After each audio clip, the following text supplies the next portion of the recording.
Preparations are still underway, getting the speed skating track ready for the Olympics in Milan, Italy. It's the first time athletes will compete on a temporary indoor rink created exclusively for the Games. The person in charge of the quality and speed of that ice is Calgary's renowned ice master, Mark Messer. This is not Mark's first Olympics. It is, in fact, his seventh, but it might just be his most challenging yet.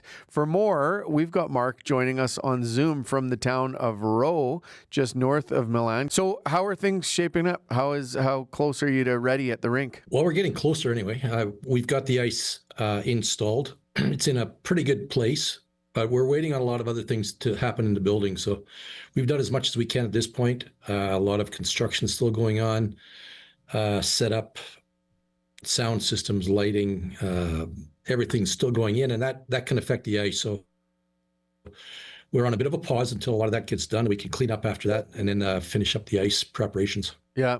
Well, are you biting your nails watching the construction and the rest of it happen, or does it seem like it's on track? We're not as bad as hockey, but yeah, I was going to make a joke about you're lucky not to be the guy in charge of the ice at the hockey rink, I guess. But give us a sense of the facility in general, where it's at and how it's going. Yeah, we're not in bad shape. It's more the filling in the last bits right now. So the plan is to have it all done by the 29th when the athletes start to arrive in the village and they can start training in the oval itself. So we need to have everything complete at that point because we can't have anybody working on setup and working above the ice or around the ice when there's athletes training there. Yeah. Can you tell us about the sort of challenge of this and what makes it unique to this indoor temporary facility?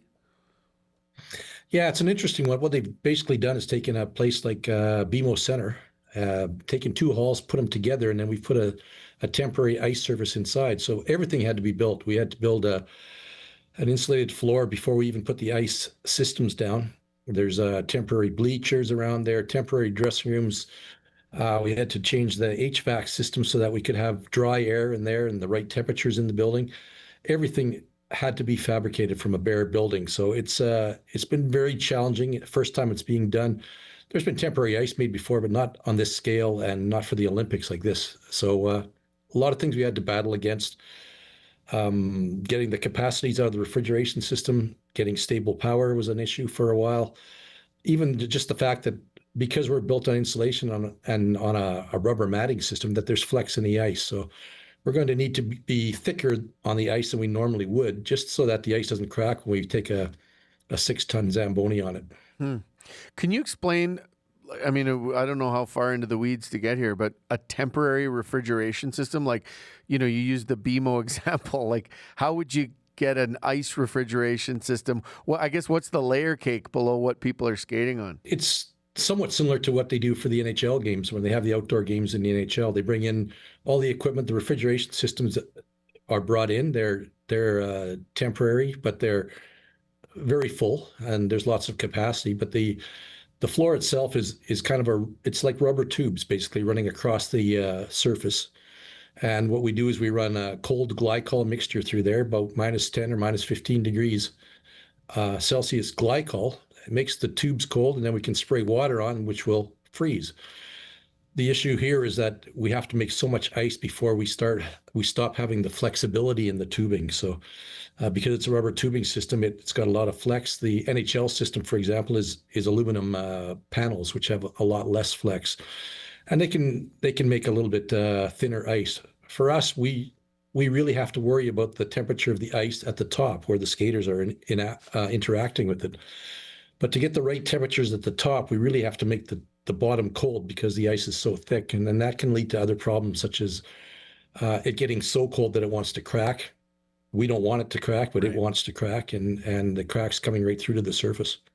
So it's a unique setup, and it has its challenges, and timelines are a factor. I guess, what will you be watching for when those first skaters get out there and start doing their, it won't be, competitive races right away, but start getting their warm-ups and their preparations in on this oval? Yeah, what we do is we start out by making the ice safe. So we want to have it in a position where nobody's falling, the ice is not breaking. So when they start skating on the 29th, 30th, we'll start looking for feedback from them. Everyone's going to come to us and say that the ice is soft. We know that. That's the way it always starts. Okay. But soft is safe, and then from there we can start to fine tune it. We can tinker a little bit with the glycol temperatures, tinker with the set points that we're running the equipment to. We can tinker with the conditions of the water, how we put the water down with the Zambonis, and the air temperatures we can change. So we'll start to learn all that stuff. And usually we have a test event a year before the game. So that's when we start to learn these things. This is not the case this time. We have about a week to learn all this. So it's going to be very challenging to try to get everything. There's so many moving pieces in here that we have to get into the right spot at the right time. And we don't even know those values yet. Well, it's, have I got this right that the 88 Olympics were your first? That's correct. Yep. So how do you think about this now, your seventh Olympics and, all the other ice you've made around the world for high level competitions, like what you've learned and what you bring to this at this point? Well, I think that's the key. And that's why people seek us out from the University of Calgary Oval, is because we do have the experience. Being at 7 different ones, I've seen a lot of different things, a lot of different problems in a lot of different buildings. So I think what I bring is the experience of having seen that and being able to react if things do go wrong. It's probably something that I've seen or something that I can take care of. And it's always, you always have to have that.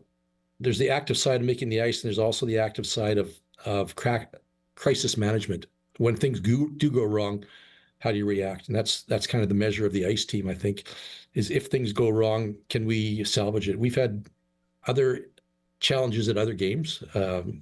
Every game has had some challenges of some sort, and we've been able to work with that. So that's why international skating unions, they put a little bit of faith in me and me having a crew that comes and takes care of it for them. Yeah. Fair to say, when you talk about this as a sort of team endeavor, you're not the only one from Calgary over there working on this right now? No, I am now. Yes, I do have 3 Zamboni operators that are coming at the end of next week that will be here for the games themselves. There's a couple that one works in Calgary Oval now, one used to work in the Oval, and another one from the United States that'll come. And I'll rely on them to be kind of driving and operating the Zambonis, which is the crucial part in the end, while I try to take care of all the other issues in the building. Right. Now, will there be a point where you put your feet up and watch some speed skating, or is it just all work? I always joke about I'm the guy that goes to the Olympics but misses them all. So I'm at the rink every day, 18 hours a day. It's not a job you can relax a little bit. I think I'm more relaxed in the last couple of games, I think, because I do have a good team working with me, and I have good people that I can depend upon. But I don't want to be the guy that's, at Hockey One watching a game when something goes wrong at the speed skating oval. So I'll have to be very close to the building. Our accommodation is across the street, so that helps. Okay. But yeah, I'll be spending most of my time there and maybe catching some stuff on the screens. Short commute after a long commute to work in Milan.